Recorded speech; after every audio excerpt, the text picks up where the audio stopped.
असंगोऽहम् असंगोऽहम् पुनः पुनः सच्चिदानन्दरूपाय अहमेवाहमव्ययम् गुरुर्ब्रह्मा गुरुर्विष्णु गुरुर्देवो महेश्वर गुरुर्साक्षात् परं ब्रह्म तस्मै श्री गुरवे नमः तस्मै श्री गुरवे नमः अंतर्ज्योति बहिर्ज्योति प्रत्यक् ज्योति परात्पर ज्योति ज्योति स्वयं ज्योति आत्मज्योति शिवोस्म्यम् आत्मज्योति शिवोस्म्यम्। सर्वप्रथम हम हमारे सद्गुरुदेव स्वामी अखंडानंद गिरि जी महाराज जी के चरणों में सत नमन कर रहे हैं। परम पूज्य सदैव बीबी चौहान गुरु जी जो हमारा एडवांस न्यू डैट सिस्टम का जनक हैं, उनके चरणों में कोटि नमन है। इसकी माता पिता के चरणों में प्रणाम और आप सभी साधकों के चरणों में सत वंदन। तो आज हमारे मन में ये आ रहा है कि जैसे कल हमारा गुरु पूर्णिमा है 21 जुलाई 2024, आषाढ़ महीना का पूर्णिमा पूर्णवासी, इसको गुरु पूर्णिमा के रूप में मनाया जाता है। ये क्यों पूर्णिमा गुरु पूर्णिमा बोला गया ना? वेद व्यास जी उसी दिन आषाढ़ पूर्णिमा में जन्म हुए थे।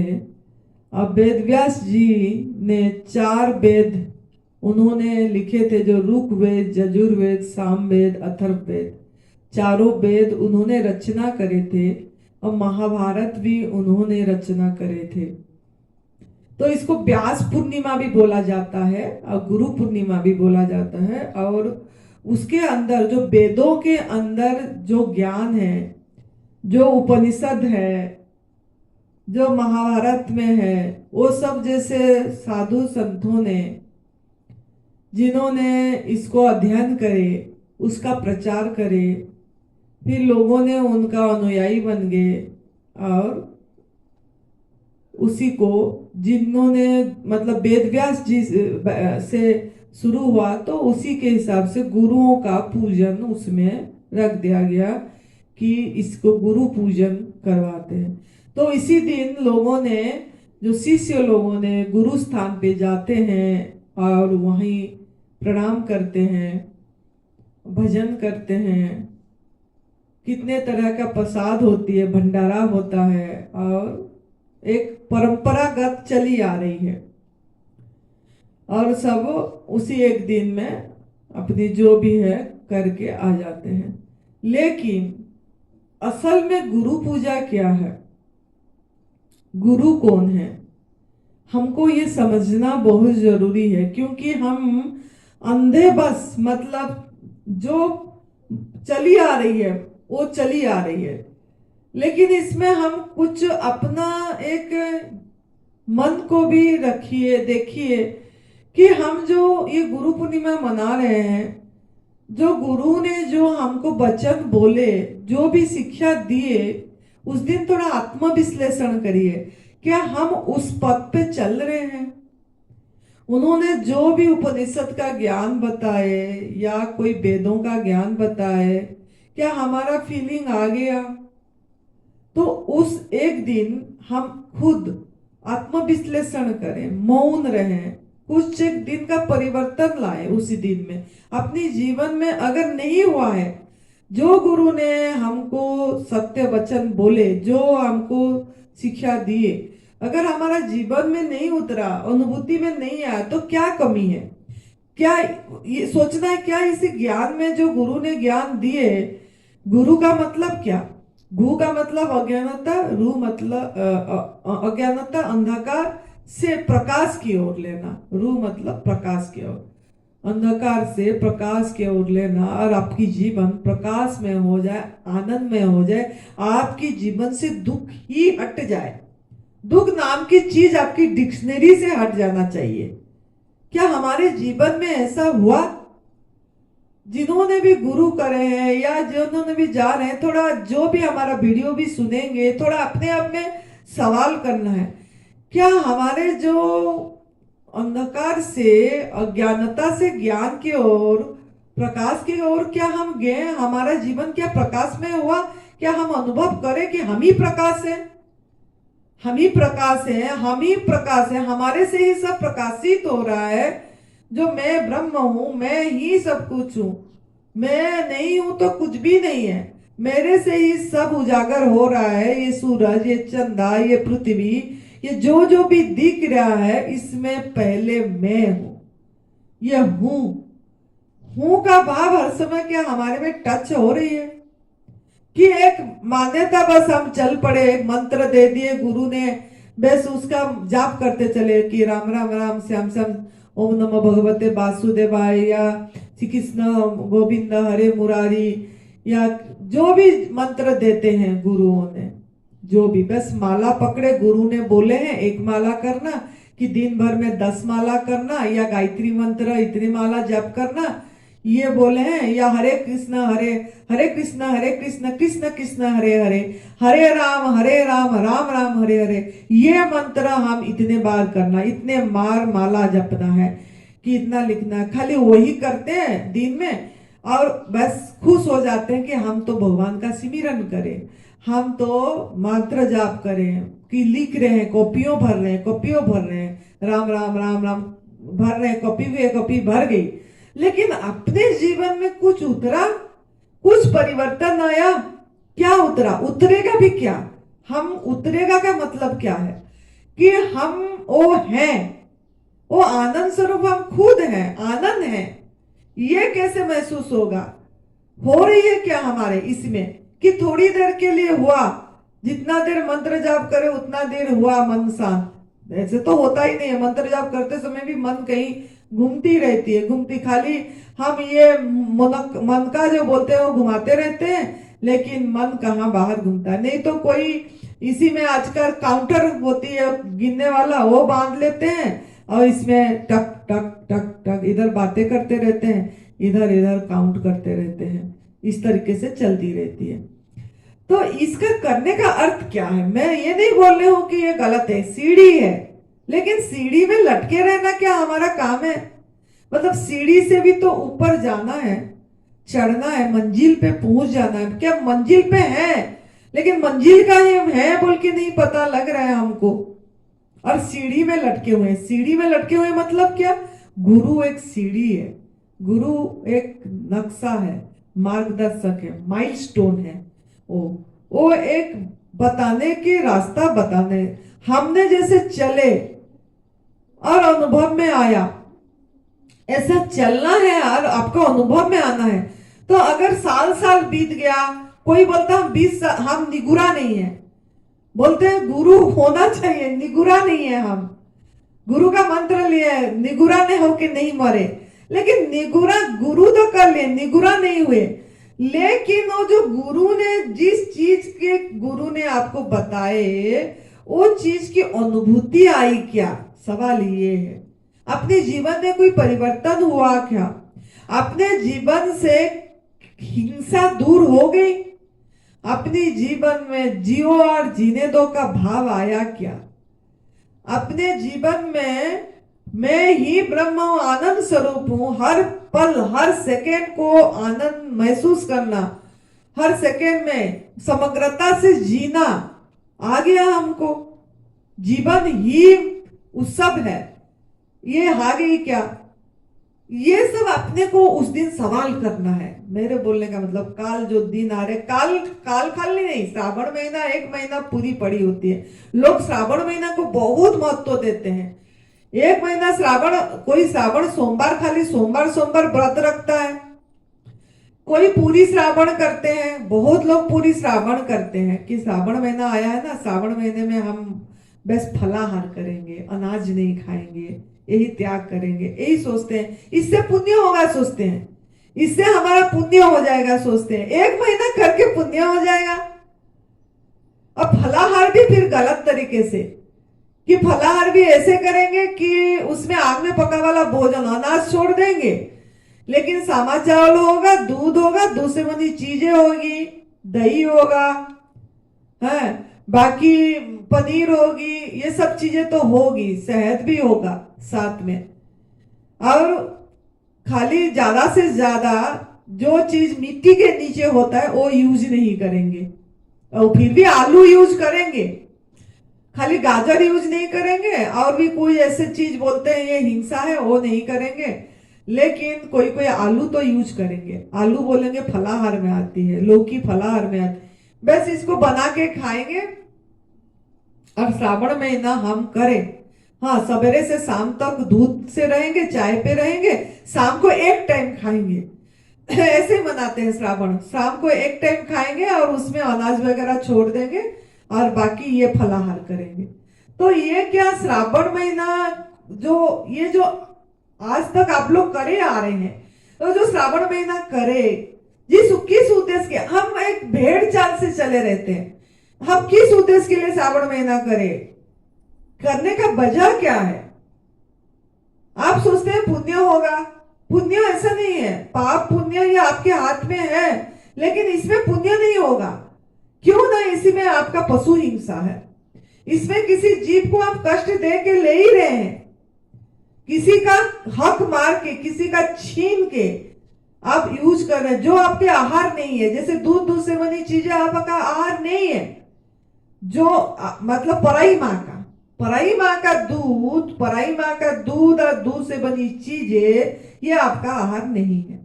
अब जो लोग मांसाहार करते हैं 1 महीने के लिए मांसाहार छोड़ देते हैं, मुझे हंसी आती है। तो आप लोग 1 महीने के लिए मांसाहार क्यों छोड़ते हैं? जैसे मंगलवार रखते हैं, सोमवार रखते हैं, कोई मंगलवार नहीं खाता, सोमवार नहीं खाता, वीरवार नहीं खाता, इतवार खाता है मांसाहार, शनिवार खाता है, शुक्रवार, ऐसे कुछ नियम इस बार में खाएंगे, इस बार में नहीं खाएंगे। क्यों उस बार में नहीं खाएंगे? उस बार में क्यों नहीं खाना है? अगर खा रहे हैं तो पूरी खाते रहिए। क्या उस बार नहीं खाएंगे तो आप पाप से बच जाएंगे? मतलब अपने आप को थोड़ा बैठ के सवाल करिए, क्या उस बार नहीं खाएंगे तो क्या पाप से बच गए आप? दूध तो ले रहे हैं ना, चाय तो ले रहे हैं, दूध तो ले रहे हैं, दही तो खा रहे हैं, तो इसमें क्या होगा? आप क्या पाप से बच गए? दूध से बनी चीजें भी ले रहे हैं, तो हर एक समय हर एक चीज में पल पल आप जीव को कष्ट दे रहे हैं, दूसरे जीव को दुख दे रहे हैं। तो कैसे हम गुरु पूर्णिमा मनाएंगे, कैसे हम श्रावण महीना मनाएंगे? ये आपके लिए आज इसीलिए मैं वीडियो बनाई कि किस तरीका से पालन होना चाहिए। अगर आप 1 महीने इस तरीके से पालन कर रहे हैं तो आपका करने की कोई आवश्यकता नहीं, मत करिए। इससे अच्छा जैसे खा रहे खाते रहिए, मांसाहार खाते रहिए, दूध से बनी चीजें लेते रहिए, अनाज भी खाते रहिए। क्यों छोड़ते हैं? 1 महीने में क्या आपकी शरीर डिटॉक्सिफिकेशन हो जाएगी? 1 महीना अनाज नहीं खाएंगे तो आपका शरीर से क्या बीमारी निकल जाएगी? जो रोग आया है क्या निकल जाएगा? आपके अंदर से गंदगी निकल जाएगी 1 महीने में? थोड़ा अपने आप को बैठ के जरूर सवाल करना। और अगर हमारा वीडियो जिन्होंने भी सुनेंगे ये वीडियो, तो आप थोड़ा अपनी जीवन की परिवर्तन करिए। ये हाथ जोड़ के हम यहीं से निवेदन करेंगे। एक्चुअली गुरु पूजन क्या है, एक्चुअली श्रावण महीना क्या है, कैसे मनाए। जैसे गुरु पूर्णिमा के बाद 22 जुलाई से श्रावण महीना चालू हो जाएगा, श्रावण महीना चालू हो जाएगी पूरी तरह से। आपका रक्षाबंधन की पूर्णिमा, श्रावण पूर्णिमा तक 1 महीना श्रावण महीना चलेगी। तो आप अगर 1 महीना अच्छे से बिताना चाहते हैं तो आप थोड़ा आज अगर वीडियो देखें या काल देखें, जो भी, या जब भी श्रावण महीना के दिन में ये वीडियो आपके हाथ में लग जाए, उसी दिन से परिवर्तन कर देना। आप आपके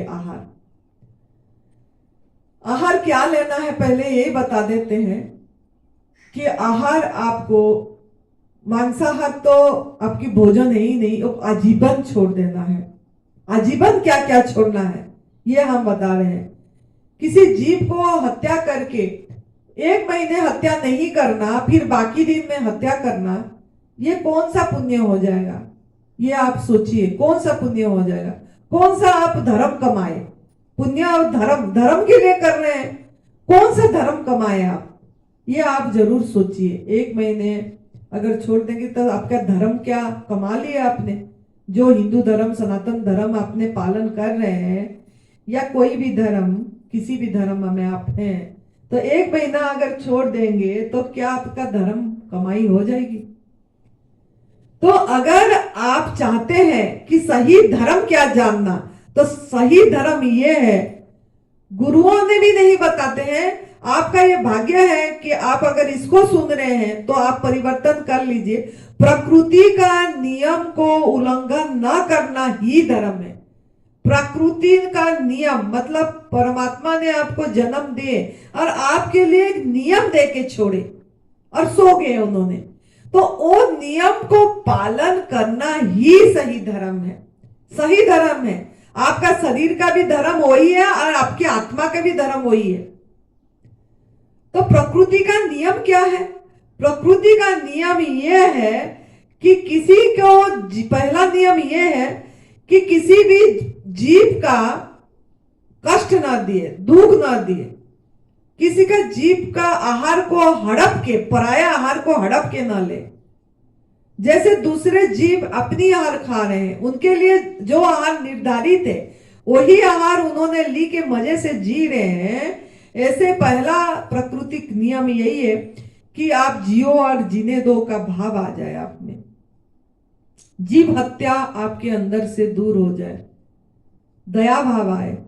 जीव हत्या, दूध में भी जीव हत्या ही है, शहद में भी जीव हत्या ही है, याद रखना है। सिल्क के कपड़े में भी जीव हत्या है, चमड़े की चीजें में भी जीव हत्या है, और भारी ऊन जो बहुत सारे चीज हम पहन रहे हैं उसमें भी जीव हत्या है। तो जीव हत्या आपको नहीं करना है। जीव हत्या, जीव के प्रति करुणा भाव आना, ये पहला नियम है और ये प्रकृति का पहला धर्म है। तो ये धर्म को पालन करिए। क्यों ना, दूध जो पी रहे हैं पराई माँ का, वो उसका खून है, वो उसका खून पी रहे हैं आप। और वो जो आप मांसाहार अगर नहीं भी कर रहे हैं तो भी आप मांसाहार कर रहे हैं, आप शाकाहारी नहीं है, आप मांसाहारी है। क्यों ना, आप शाखा से आया हुआ भोजन नहीं कर रहे हैं।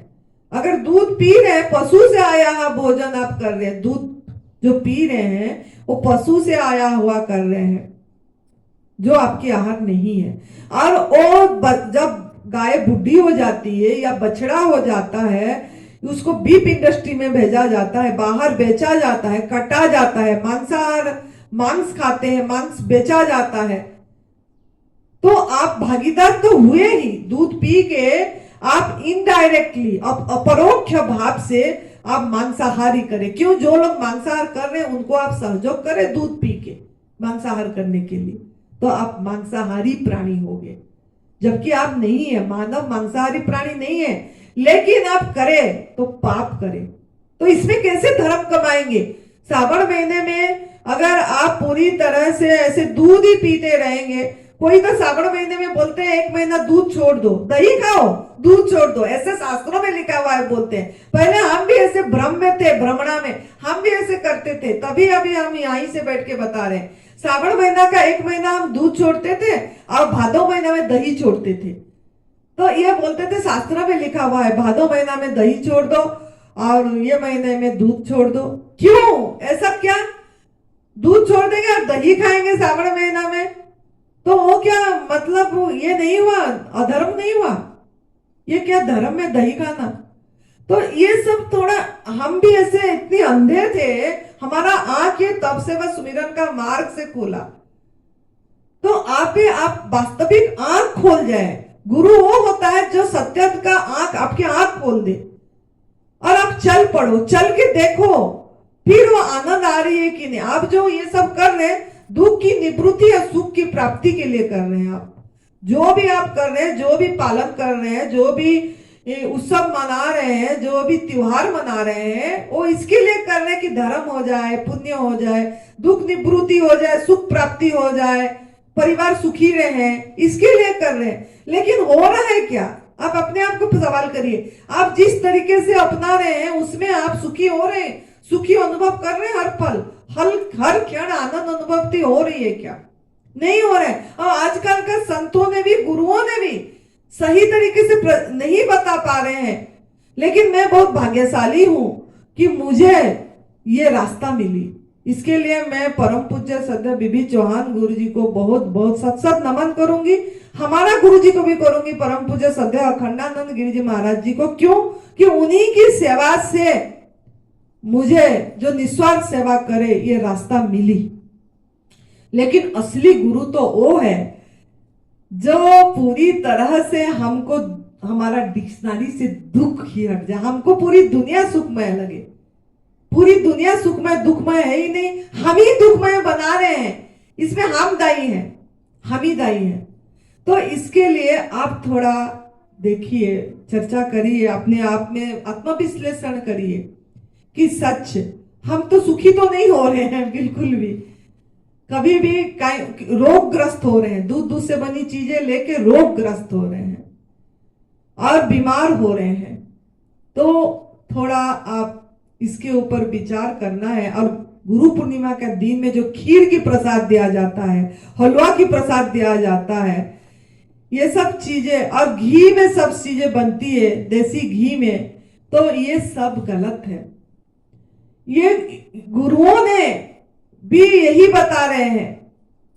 इसी के कारण हमको मैं ही ब्रह्म हूं की अनुभूति नहीं आ रही। रट तो दे रहे, तोता रटन तो हो रही है, दृष्टा साखी शिवो हम आत्मो हम, मैं आत्मा हूं, मैं सच्चिदानंद स्वरूप हूं, मैं मिश्री घन हूं, मैं शरीर नहीं हूं, मैं शिवो हम हूं, सो हम, ये सब बोल तो रहे हैं। लेकिन मौखिक बौद्धिक स्तर तक अपनी हृदय में नहीं उतर रहा है ये चीजें। अगर मतलब मैं तो यही सोचती हूँ, जो गुरुओं ने भी बताते हैं, हम भी ऐसे थे, हम भी यही सोच रहे थे ये शरीर नाशवान है, मरणशील है, मरी रहा, हम इसमें मतलब ये मैं नहीं हूं, सब अनुभव ये सब सुनते रहे। लेकिन अभी मुझे लग रहा है ये शरीर एक मंदिर है, परमात्मा का मंदिर है। और जो हम बाहर ढूंढ रहे हैं भगवान को मंदिरों में, और बोल भी रहे हैं गुरुओं ने कि आपके अंदर भगवान है, अंदर जाओ। सभी गुरु वही बताते हैं कि बाहर कुछ भी नहीं है, अंदर है। ये मंदिरों में मत भटको, ये पूजन मत करो, अंदर है। अब फिर बोलते हैं शरीर को, बोलते हैं ये मल मूत्र का पिंडले है, ये इसको लेकर आप घूम रहे हो, ये शरीर आप नहीं हो, ये सब समझाते हैं। सच है, शरीर हम नहीं है, लेकिन शरीर मंदिर तो है। क्योंकि हम ये शरीर के अंदर जो भगवान है, परमात्मा है, वो तो बैठे हैं ना। तो इस शरीर रूपी मंदिर को साफ सुथरा रखना, पूजन करना क्या हमारा फर्ज नहीं है? इस शरीर को सही रखना, ये शरीर रूपी मंदिर सही रहेगा तब तो आप अनुभूति करेंगे हर पल में आनंद स्वरूप हूं। नहीं तो कैसे अनुभूति में आएगा आपकी? ये शरीर क्या बीमार होके आपके अनुभव में आ जाएगी कि मैं आनंद स्वरूप हूं, मैं सच्चिदानंद घन हूं? ये अनुभव में आ जाएगी क्या? कभी भी नहीं आएगी। आपका हर समय हाय हाय में जाएगा, आप हर समय अस्पताल दौड़ते रहेंगे, आप हर समय दवाखाना, दवाई, चिकित्सकों के पीछे घूमते रहेंगे। मैं देखी हूँ, गुरुओं ने घूमे हैं, जाते हैं। हम भी हमारे गुरुजी को बहुत लिए, उस समय मुझे पता नहीं लगा, लेकिन जब पता लगा तब हमारा गुरु हमारे पास नहीं थे, उन्होंने हमारे पास नहीं रह पाए। हम जाके प्रयास भी करें वहीं पे कराने के लिए, नहीं कर नहीं पाए। करे जब तक करे उन्होंने ठीक रहे, जब हम इधर चले आए उन्होंने करे नहीं तो अस्वस्थ रहे। तो मेरे बोलने का मतलब, मैं तो आपको जगाना चाहूंगी, क्योंकि हमने हमारा गुरुजी को देखे हैं, हमारे इस शरीर का सन्यासधारी गुरुजी, उनको हम बहुत बीमार देखे हैं, बहुत बीमार। जब से आए वो बीमार शारीरिक कष्ट में थे। तो शारीरिक कष्ट में रह के हम कभी भी वो आनंद में हर समय नहीं, कुछ ना, क्योंकि मन तो भागता रहेगा ना। अभी यहाँ दर्द है, अभी यहाँ दर्द है, अभी ये, हाँ ये हो रहा है, मन तो भागता रहेगा उसी में। तो अगर आप पूरी तरह आनंद स्वरूप अनुभव करना है तो आपको तप सेवा सुमिरन का मार्ग में जाना पड़ेगा। निरोगी से स्वस्थ तक आप पहुंचेंगे, निरोगी आरोग्य और स्वयं में स्थिति होगी। हमारा जो अनुभव में आया है हम यही बताएंगे। तो कोई भी संत महात्मा भी निरोगी नहीं है, रोगी है। बड़े से बड़े महामंडलेश्वर भी हम देखे हैं, हम देखे हैं खुद, क्योंकि संतों के बीच में हम घूमे। किसी को डायबिटिक है, किसी को ब्लड प्रेशर है, किसी को कुछ है, किसी को कुछ है, किसी को कैंसर है, देखे हैं, बहुत देखे हैं। वो बोलते हैं नहीं शरीर का है, हमारा क्या। मुख से बोल तो देते हैं, क्या अंतरात्मा बोलती है कि शरीर में शरीर का है, हमारा क्या? नहीं बोलती। अगर ऐसा है तो क्यों अस्पताल जा रहे हैं? शरीर को हमारा नहीं है तो भोगी है, क्यों अस्पताल जा रहे हैं? क्यों दवाई खा रहे हैं? क्यों दवा खाना जा रहे हैं? क्यों डॉक्टर के पास जा रहे हैं? मत जाइए, भोग करिए। शरीर का हमारे क्या, फिर दवाई क्यों खाएं? न खा के ऐसे ही भोगिए, फिर तो पता लगेगा कि आपका आत्मभूत अनुभूति हो गई। आप आराम से उसी को भोग के जा रहे हैं, भुगतान भोगिए, जाइए। लेकिन नहीं है, ऐसा नहीं है। सभी कोई डॉक्टर अस्पताल जा रहे हैं, अब फिर भी सही रास्ता नहीं बता पा रहे हैं। तो सही रास्ता आपको पकड़ना है। तो इसी गुरु पूर्णिमा में, कल जो आ रही है 21 जुलाई 2024 में, आप आपके घर में संकल्प करिए और सही गुरु, आप खुद अपनी गुरु बनना है, आप खुद आपकी डॉक्टर बनना है। तो इशारे पर मत लटक, स्वयं के गुरु को जान। इशारे पर मत लटक, स्वयं के गुरु का जान। दूसरे का पंख क्या काम, खुद का पंख पहचान। खुद का पंख पहचानना है। तो ये इशारे पर मत लटक, मतलब खाली गुरु का उंगली पकड़े रहे और हमको गुरु पहुंचा देगा, ऐसा नहीं है। गुरु इशारे कर देगा, दिखाएगा, लेकिन जैसा दिखाया वो रास्ता में चलना आपका फर्ज है। फिर गुरु पहुंच के जो गुरु को अनुभूति हुआ है वो आपको अनुभूति में होगा। गुरु ने आप अपना आकाश ढूंढ लिया, आकाश खोज लिया, गुरु अपनी आनंद में रहा। तो आपको अपनी आकाश में खोजना पड़ेगा, चलना पड़ेगा। और चलना क्या है? प्रकृति। चलना क्या है? मार्ग क्या है? आप मार्ग क्या है? ये नहीं है कि गीता पढ़ते रहो, भक्ति मार्ग, ज्ञान मार्ग, कर्म मार्ग, बहुत मार्ग बताते हैं कि इस मार्ग, आपको जो सही लगता है उसी मार्ग पे चल पड़ो। दास्य भाव, मधुर भाव, कोई रस बताते हैं, इस भाव में रहो, इस भाव में रहो। हम यहां से यही बताएंगे कि ये सब कुछ मार्ग नहीं है, एक ही मार्ग है। प्रकृति का नियम जो है वो नियम ये है कि आप जो उन्होंने नियम बनाए हैं, पहला नियम बता दिए कि पराई माँ का दूध, पराया का मांसाहार करना, शहद देना, ये सब छोड़ दीजिए। ये आपके आहार नहीं है और ये एक हिंसा है, क्रूरता है। सिल्क की कपड़े, चमड़े की चीजें, ये सब त्याग कर दीजिए, क्योंकि किसी को कष्ट दे के चीज आ रही है और आप उपयोग भी कर रहे हैं और उपभोग भी कर रहे हैं। उसमें बैठ के तीर्थ स्थान भी जा रहे हैं, उसमें बैठ रहे मनोरंजन भी कर रहे हैं, फोटो भी खींच रहे हैं, जू भी देखने जा रहे हैं और सब कर रहे हैं। और अगर मतलब मच्छर काट रहा है तो आप ऑल आउट भी लगा रहे हैं। इससे मच्छर को आप क्या नुकसान ही तो पहुंचाए। मच्छर के नुकसान करने के लिए भगवान ने पैदा करे, आपका नुकसान करने के लिए क्या मच्छर पैदा करे? अदृश्य शक्ति भगवान ने क्या मक्खी पैदा करा? क्या आपका नुकसान करने के लिए भगवान ने सांप, बिच्छू, जो भी ये हिंसक जीव दिख रहे हैं, ये आपको नुकसान करने के लिए क्या पैदा करे हैं? नहीं, आपका नुकसान करने के लिए पैदा नहीं करे, ये आपकी भ्रम है। सबको जीवा और जीवन, स्वाधीन जीवन जीने के लिए भगवान सभी को स्वतंत्रता दिए हैं, गुलामी जीवन जीने के लिए नहीं दिए। मजे जीवन करने के लिए जीवन यहां पैदा करे हैं। ये मच्छर क्यों काट रहे हैं आपको? ये मक्खी क्यों आपको परेशान कर रहे हैं? कॉकरोच क्यों परेशान कर रहे हैं? मकोड़े क्यों परेशान कर रहे हैं आपको? आपको ऐसे क्यों लग रहा है वो परेशान कर रहे हैं? क्योंकि आप उनको परेशान कर रहे हैं, तभी आपको लग रहा है कि वो हमको परेशान कर रहे हैं। जब आप उनको परेशान करना छोड़ देंगे, देखेंगे वो भी आपको कुछ नहीं करेंगे, कुछ नहीं करते हैं। यहाँ आते हैं, जब फल खाते हैं हम, वो लिंगड़ बोलते हैं, क्या काटने वाला आते हैं, घूमता, हम कुछ नहीं करते हैं उसको।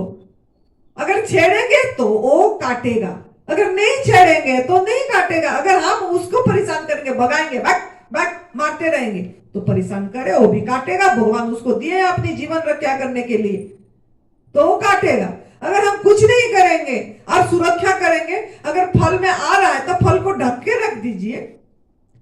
अगर आपको लग रहा है आपको ये आके ज्यादा घूम रहा है, खा नहीं पा रहे, तो कमरे के अंदर खा लीजिए। नहीं तो उसको प्यार भाव से देखिए। मैं प्यार भाव से देखती हूँ, मुझे नहीं काटते कोई। मैं देखती हूँ, आता है चला जाता है, घूमता है चला जाता है। प्यार भाव से मैं देखती हूँ, प्रेम देती हूँ, क्योंकि वो भी मेरा फैमिली का एक मेंबर है। ये सब हम एक परिवार है, वसुधैवम कुटुंबकम, फैमिली का मेंबर है।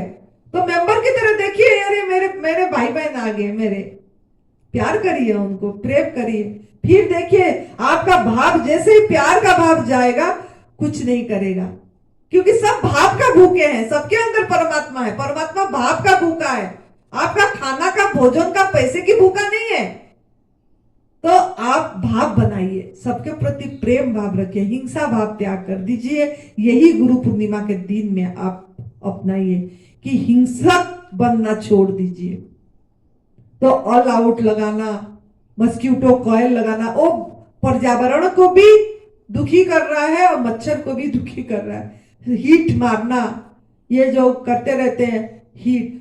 और मैं देखी लक्ष्मण रेखा ढूंढ रहे थे, मैंने दुकान ली थी, एक जन लक्ष्मण रेखा मांग रहा था। क्या करना ना, चींटियां आ रहे हैं, तो ये करके हम लक्ष्मण रेखा डालें। क्या दिमाग, ये सब चीजें करना छोड़ दीजिए। ये क्या हो रहा है ना, और चींटी आएगी और जो लक्ष्मण रेखा डाले हो तो जहर है, वो खाएगी, वो भी तो मर जाएगा ना। ऐसा काम मत करिए, चीनी ही हटा दीजिए, आपके घर से चीनी ही हटा दीजिए। क्यों चींटी आएंगे? जो चीज आपका आहार नहीं आप रखे हैं, चीनी, जितना सफेद चीज, चीनी, मैदे, दूध, नमक, ये आपके आहार नहीं है, सब हटा दीजिए आपके घर से। गुड़, ये भी प्रोसेस होके आती है। जो चीज प्रोसेस होके आ रही है वो आपके आहार नहीं है, प्राकृतिक आहार लीजिए। तो दूसरा नियम यह है, जैसे पहला बता दिए, स्वाधीन जीवन जीने दीजिए लोगों को, क्योंकि स्वतंत्र जीवन, स्वाधीन जीवन जीने का अधिकार सभी को है। तो स्वतंत्र जीवन जीने दीजिए, गुलामी जीवन मत जीने दीजिए। गुलाम खुद ना गुलाम बनिए, ना गुलामी जीवन जीने दीजिए किसी को। दूसरा यह है कि प्रकृति का हल लेना है, यह प्रकृति का नियम है। प्रकृति का हल यह है कि माँ प्रकृति का पत्रम पुष्पम फलम तो यमिजे में भक्ता प्रयच्छता, ये गीता जी का है। तो पत्ता, फल, फूल, जल, हवा, प्रकाश, ये आपके आहार है। जैसे दिए हैं उसको उसी रूप में लीजिए। ये प्रकृति का नियम, ये धर्म है। इस धर्म को पालन करिए तो गुरु तो आप अपने आप बन जाएंगे। मतलब गुरु का अर्थ है आत्मा। आप खुद, मैं आत्मा हूं, मैं आनंद स्वरूप हूं, ये अपने आप अनुभव में आ जाएगी। तो आप ये नियम पालन करिए। एक पहला बता दिए। दूसरा ये है कि प्रकृति का हल लेना है। जो आपका आहार नहीं है, नमक आपका आहार नहीं है, नमक भी आपकी आहार नहीं है, नमक भी कहीं से बन के आ रहा है। कोई भी चीज अगर रूपांतरित होके आ रहा है, बन के आ रहा है, वो आपका आहार नहीं है। जैसे माँ ने, नेचर ने दे रहा है, उसको उसी रूप में ग्रहण करिए, वो आपकी आहार है।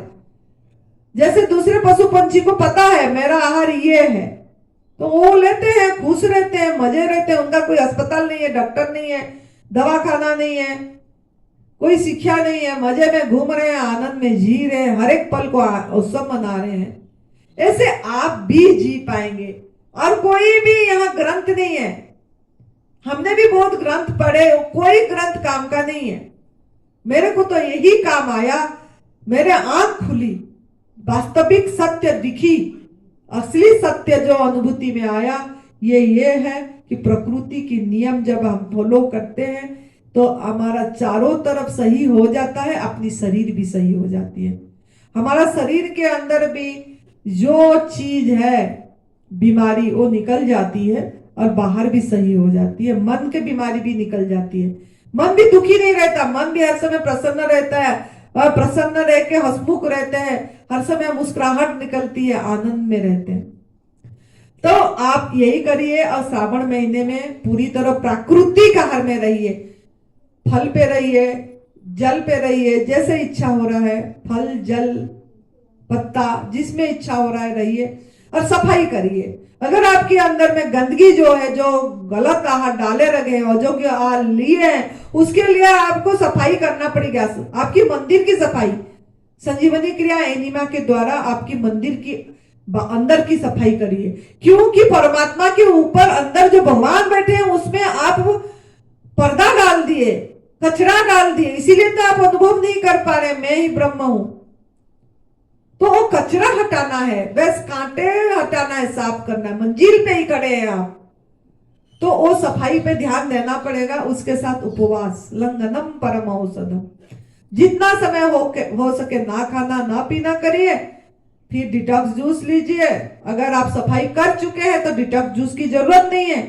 फिर आप फल खाइए, जूस पीजिए, मजे करिए। तो इस तरह का जीवन जिए। और अगर पहले से एनिमा कर चुके हैं आप तो एनिमा की जरूरत नहीं है, फिर तो खाली फलाहार करिए, फल पे रहिए। तो श्रावण महीना इस तरह से करिए। अगर आप नया है तो एक चतुर्मास 4 महीने संकल्प कर दीजिए। अभी जैसे चतुर्मास चालू हो गई है, एकादशी से चतुर्मास चालू है, देव उठानी सैनी एकादशी से देव उठानी एकादशी तक चतुर्मास है। अगर आपको पता नहीं है तो इस पूर्णिमा से चालू कर दीजिए। तो श्रावण पूर्णिमा, आषाढ़ पूर्णिमा से लेके कार्तिक पूर्णिमा तक 4 महीने, एक चतुर्मास संकल्प कर दीजिए कि मैं पूरी तरह प्राकृतिक आहार में, ये प्रकृति को सम्मान दूंगी, प्रकृति के नियम को पालन करूंगा। इसी में आपको आपके जो शरीर रूपी मंदिर में जो भगवान बैठे हैं, जो अखंड शक्ति आपके अंदर है, उसकी अनुभूति होगी। अखंड आनंद, अखंड प्रेम, अखंड ज्ञान, इस चीज की अनुभूति 4 महीने में मजे से हो जाएगा। लेकिन एक दिन भी चीटिंग नहीं करना है। अगर चीटिंग करेंगे, आग में पका वाला भोजन खाएंगे तो आपका वो चीज नहीं हो पाएगी। तो आप संकल्प करिए और पूरी आजीवन कर पाएंगे तो आपके जीवन से आजीवन दुख, आपकी डिक्शनरी से आजीवन दुख निकल जाएगी, दुख नाम की शब्द निकल जाएगी।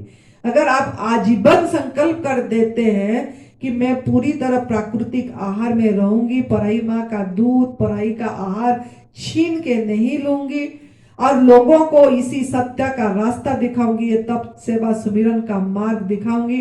अगर आप संकल्प कर देते हैं आजीवन के लिए, फिर देखिए क्या मजा आ गया, मजा आ गया, मजा आ गया। जैसे आनंदी बोल रही है ऐसे आपको भी मजा आ गया, मजा आ गया आएगी। मजा आ गया आनंदी क्यों बोलती है ना? मजा आ गया का अर्थ ये है ईश्वर को के प्रति हर समय कृतज्ञता, हर समय कृतज्ञता, ईश्वर के प्रति हर सांस में पूजा, हर सांस में पूजा, ईश्वर के प्रति हर सांस में उत्सव, हर क्षण वो उत्सव मनाती है आनंदी, हर क्षण आनंद में रहती है, उत्सव मनाती है।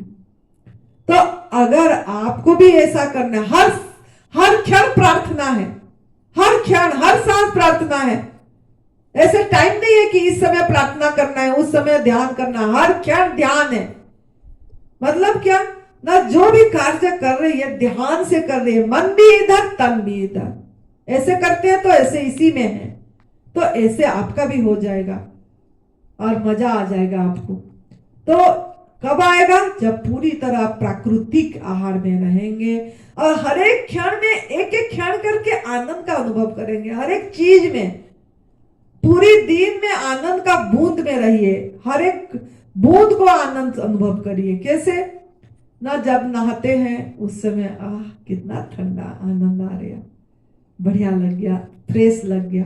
जब सो के उठते हैं कितना फ्रेशनेस आती है, आनंद आ गया, वाह कितना बढ़िया नींद, कितनी ऊर्जा लेके आए, आनंद आ गया, सच में मजा आ गया। आनंद का बूंद आपने जुड़े अपने जीवन में, क्षण में। फिर ऐसे ही जैसे उठे, जैसे थोड़ा पूजन ध्यान में सिंपल बैठे, रिलैक्स बैठे, क्या आनंद आ गया, मन शांत। ऐसे ही अगर कोई फल खाए या जूस पिए तो अंदर भूख जो अंदर थी जैसा गया, अंदर कितना मजा आ गया, भूख धीरे धीरे मिटने चली गई, आनंद आ गया, क्या आनंद आ गया। सब कोई काम कर रहे हैं तो अपने आनंद से करिए कि हर क्षण में आनंद, हर क्षण में आनंद जुटते जाएंगे, मजा आ गया, मजा आ गया, मजा आ गया, मजा आ गया। फिर देखिए हर समय आनंद, जीवन आनंदमय अनुभव होगा। तो इस गुरु पूर्णिमा में से काल से ये चीज चालू कर दीजिए। और असली आपने असली भक्त हैं तो ऐसे आश्रम में मत जाइए जहां पशु हिंसा हो रही है, जहां दूध से बनी चीजें दिया जा रहा है, जहां हलवा बटा जा रहा है, घी देसी घी में बन रहा है, जहां मतलब किसी को कष्ट दे के भंडारा हो रही है, इस स्थान पे मत जाइए, अपने घर में मनाइए, अपने घर को आश्रम बना दीजिए, अपने स्थान को आश्रम बना दीजिए। फिर देखिए क्या प्रकृति ने सहयोग करेगा, कैसा ब्लेसिंग देगा, कैसे आप नियति का निगरानी में रहेंगे, आपको हर समय वो सुरक्षित रखेंगे, हर समय वो आनंद में रहेंगे। तो ऐसे गुरुस्थान में मत जाइए जिस गुरुस्थान में ये कार्य हो रहा है। हमारा जो गुरुस्थान इधर है दिव्याशीष परम सुख आश्रम देवभूमि तपोभूमि सुंदरनगर मंडी डिस्ट्रिक्ट में आनंदी माँ जहाँ पे रहती है, यहाँ पशु हिंसा नहीं है, यहाँ खीर नहीं बनती, यहाँ हलवा नहीं बनती है, यहाँ कोई आग में पका वाला भोजन नहीं बनता है, यहाँ प्राकृतिक आहार दिया जाता है, काल भी यहाँ यही दिया जाएगा। सभी भक्तजन को फल बांटा जाएगा, आम केला दिया जाएगा जो माँ प्रकृति ने दिया है, बिना बनावट करके, बिना प्रोसेस, कोई प्रोसेस किया नहीं जाएगा। आज इट इज ऐसे ही जैसे उन्होंने दिए ऐसे ही बांट देंगे, उनका चीज उन्हीं को बांट देंगे, हम कौन होते बांटने वाले, वो दिए उनके, जिसको भी देंगे वो भी उन्हीं के अंदर वही पाएंगे, तो उसका चीज उसी को अर्पण। तो ऐसे भाव से दिया जाएगा, बांटा जाएगा। तो ऐसे स्थान कितना पवित्र स्थान है, ऐसे स्थान पे आइए जिस स्थान पे इस चीज हो रही है, और जिस स्थान पे ऐसे हो रहा है उस स्थान पे जाके आप आपकी भाग्य खराब करेंगे, कर्म खराब करेंगे। तो कर्म सही करिए कि जैसे करनी ऐसे भरनी, what you do comes back to you. तो इसके लिए ऐसे कर्म, इससे अच्छा आप घर में रहिए, घर में बिल्कुल मत बनाइए, घर में फल रखिए, बच्चों को बुलाइए, बच्चों पे बांट दीजिए, तो यही कम से कम अच्छा रहेगा। मेरे बोलने का मतलब यही है। तो आज मेरे जैसे ही आई उठी लिखी एक चीज मेरे अंदर में आया, मैंने लिखी, सदियों से लोग न जाने क्यों परमात्मा को रिझा रहे हैं, सदियों से लोग न जाने क्यों परमात्मा को रिझा रहे हैं, खोकर अपना अमूल्य समय, खोकर अपना अमूल्य समय खुद को ठगा रहे हैं, खोकर अपना अमूल्य समय खुद को ठगा रहे हैं। अरे परमात्मा कोई व्यक्ति नहीं, अरे परमात्मा कोई व्यक्ति नहीं जिसे खुशामद का इंतजार है, परमात्मा कोई व्यक्ति नहीं जिसे खुशामद का इंतजार है। परमात्मा तो प्रकृति का नियम है, याद रखना, परमात्मा तो प्रकृति का नियम है, जिस पे चलना ही सच्चा उपचार है, जिस पे चलना ही सच्चा उपचार है। तो आपको भी अगर सच्चा अपनी गुरु का अनुभव करना है अपने अंदर, तो आप प्रकृति का नियम पे चल जाइए, फिर देखिए कैसा आनंद आएगा। तो सारा संसार परमात्मा में दिखाई देगा, ये हमने लिखे। इसके पीछे भागने या इसके पीछे मनाने की किसी को जरूरत नहीं है, ईश्वर को अनुभव करने का जरूरत है। बस ईश्वर आप खुद है, ऐश्वर्य ही ईश्वर है, भगवत्ता ही भगवान है, दिव्यता ही दिव्य है। तो इस चीज की आपको अनुभूति में आएगी, तो आप इसको पूरी प्रकृति के नियम पे चलिए। संत लाख कहे, संत लाख कहे कि ये जीवन असार है, परंतु जीवन जी लेने में ही सार है, परंतु जीवन जी लेने में ही सार है। खुदा इतना पागल नहीं है जो हर पल वो रचता है, अब फिर कहे ये बेकार है, फिर वो बोले कि ये संसार बेकार है। ऐसा नहीं है जो बोलते हैं संसार झूठ है, बेकार है, ये ऐसे ही आपको भरमाते हैं। इसीलिए संत लाख कहे जीवन असार है, जीवन जी लेने में ही सार है। खुदा खुद पागल इतना नहीं कि खुद रचता है और फिर कहे बेकार है। तो आप चल पड़िए, गुरु पूर्णिमा का दिन में संकल्प करिए और माँ प्रकृति की आहार लीजिए और फिर देखिए क्या आनंद आएगा। मजा आ गया, मजा आ गया, मजा आ गया, फिर आपकी अनुभूति में आ जाएगी जैसे आनंदी को आई है। तो आनंदी का फोन नंबर है 8219172304 और सुरेश बेटा का फोन नंबर है 9729018002। तो चलिए सब मिलके संकल्प करिए काल, ताकि सबको एक सही दिशा मिल जाए। तब सेवा सुमिरन का मार्ग की और चल पड़े इसी राह पे और सेवा पे लग जाइए। फिर देखिए क्या आनंद, क्या वाह वाह वाह, मजा आ गया, वाह मजा आ गया, वाह मजा आ गया। खुश रहिए, मस्त रहिए, हंसते रहिए, हंसाते रहिए हर समय। जय तंदुरुस्ती, जय तंदुरुस्ती, हर समय आनंद में रहिए। जय तंदुरुस्ती।